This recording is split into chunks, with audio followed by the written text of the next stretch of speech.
And we are back with the film guy. He's done such a great job. We can't wait to dig in. And Brooks Austin, there's a lot of great games this week, but I understand the one that you're most interested in is LSU hosting A&M, especially where Marcel Reed fits into this equation. Let's talk about it.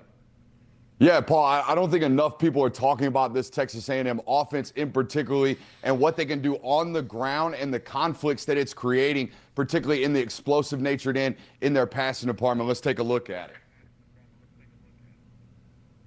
Like I said, Paul, they're doing a great job of running the football. You can see that in the statistics, right? Averaging almost 200 yards per game on the ground. Got a lot of threats, got a lot of weapons, but I really love the scheme in which they're attacking football teams with. And you'll notice it right here on this first play. We're in 12 personnel, meaning we have 2 tight ends on the field. We're going to motion the other tight end over, and I want to pause it right as we get settled in the motion. They're in a 50 down front, meaning they got 5 defensive players on the line of scrimmage. We see them all right there, 1, 2, 3, 4, and 5. And in this 50 down front, Paul, there are natural bubbles created on the lines of scrimmage, particularly right there in C gap, all right? So they're going to do a great job of not just attacking those areas of the field, but doing so with a lot of numbers. We're going to get an out block from the tight end right here, a down block from the tackle. We're going to insert number 55 for that front side inside linebacker. Not only that, we're going to cross block the tight end and add the backside tackle over here to the front side. So not only are we running to the natural voids of the defense, Paul, we're doing so with additional hats. And what that's going to do is that's going to give us an opportunity for a big gash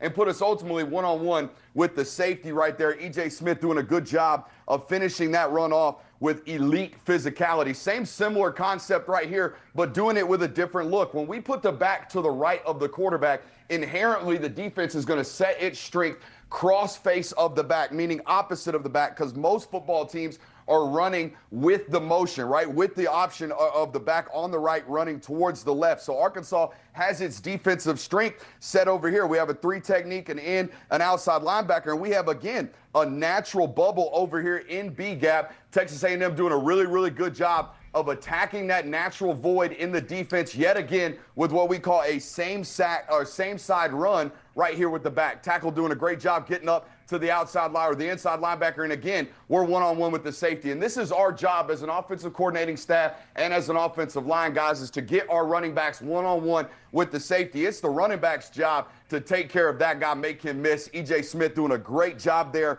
punching it in the box once again. And the same similar situation here down in the red zone yet again. All right, they get that 50 down front again from Arkansas. And when you are this good at running the football, Paul, teams are going to be forced to play man-to-man. This is an exact example of it. They're going to go right here and leave 2 Arkansas defenders completely unblocked, one of which is Cameron Ball, one of their best defenders, number 0 right there. Excuse me. All right, so we're going to take this tight end, Paul, and we're going to run him on a pseudo route, and it's going to take care of that extra defender in the box. Look at it. Running this guy completely out of the box. Number 3 in man-to-man coverage responsible for him. And because we have a quarterback threat, the defensive end's taking care of the quarterback. And now all of a sudden we have a massive gash in the run game right here, but it's only created also because the left tackle doing a great job of washing this entire front down, 99, and the nose tackle get completely wiped out of the picture, and it's a walk-in touchdown for the running back. I also love the attention to detail that they're showing in the run game right now, Paul. When I see things like this on tape, I see a unit that's obviously well coached, but a unit that's players are very, very comfortable within their assignment. I want you to take a look at this tight end. We've got pin and pull called right now, Paul. We're trying to get outside the formation of the defense, but I want you to look at the eyes of this tight end right here. He's going to lie to this defensive end the entire snap. He's looking down in B gap, giving false eyes to this defensive end, when in reality, he's about to reach him, Paul, and you'll see what it does. Number 9 right here, the defensive end, is going to take one false step because of those eyes from that tight end, and the play might as well be over now. We've got you reached, we've got leverage on you, and not only that, we've got numbers, right? We've got a lot of numbers working out there towards the edge, and this is something they're going to have to see is LSU's defense.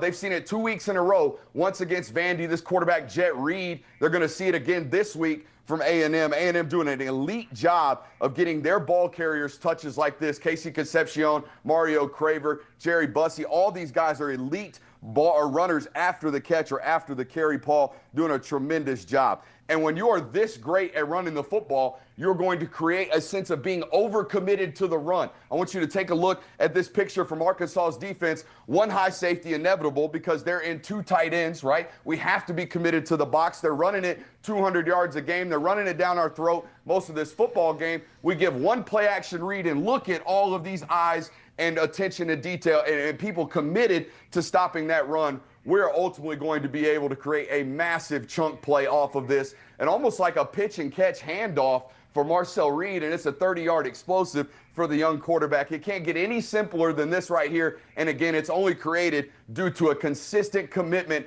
to running the football successfully with that offensive line and those tight ends. And they're not afraid to do a very similar concept down here in the red zone and create some chunks. There's been a lot of talk about Marcel Reed's arm strength, and I'm with you. I don't think he's got the biggest arm in the world, guys, but he's got relatively elite arm talent, and this is a prime example of it again. We have to wait for that middle field safety to declare on this play action scissors concept down here in the red zone. He's waiting for this guy to ultimately make a decision, and we got to hold the football a little bit. We're going to take pressure in our face right here, kind of get this off platform and really flick it into a position where KC Concepcion can go win it. And these guys are winning on the outside at a really, really high rate, whether it be cover against cover three or whether it be against man-to-man coverage, Paul. They're really, really explosive weapons out there on the back end. And what I'm curious about is how well LSU handles those types of things. And I saw a lack of eye discipline in this Vandy matchup, and I'm excited to show you this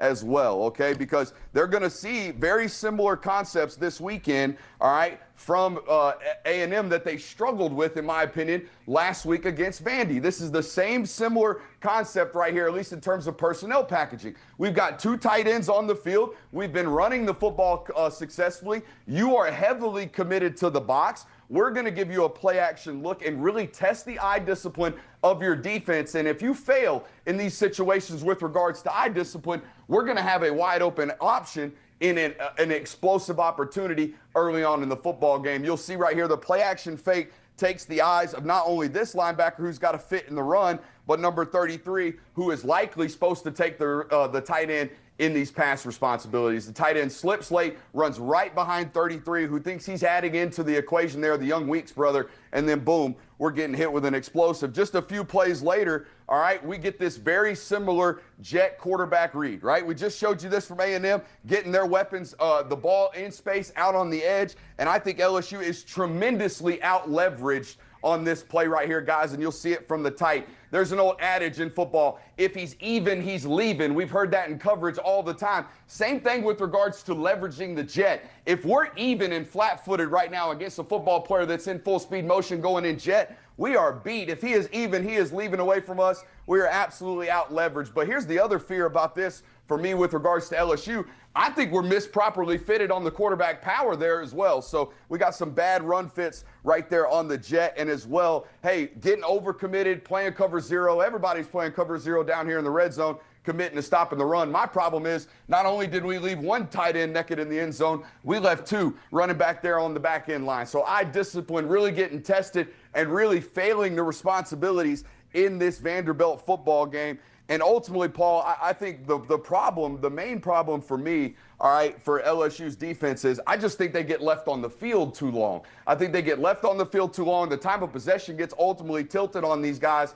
And when you take 70 snaps against football teams that can run the ball well, eventually we're going to crease you. This is late in the third, fourth quarter, and we're giving up a 65-yard explosive because we've just been left on the field too long. Honestly, I felt like LSU fit the run relatively well in this Vandy game, apart from that one spit and quarterback run. They did not do a good enough job, in my opinion, adjusting to what Vanderbilt and Diego Pavia was doing. Gave up 200 yards plus on the ground in this football game, and I think about 90 of them came on 3 chunk plays from Diego Pavia. This is the final play of the game. They flood the back out of the formation, right? Pull him out this way. It pulls the linebacker. This linebacker seeks out of the box. They fail to spy the quarterback, and he ultimately ices the game with quarterback run. The third quarterback run without spying Diego Pavia throughout that football game, I felt like ultimately gutted them. But this weekend is a massive test with regards to eye discipline, Paul.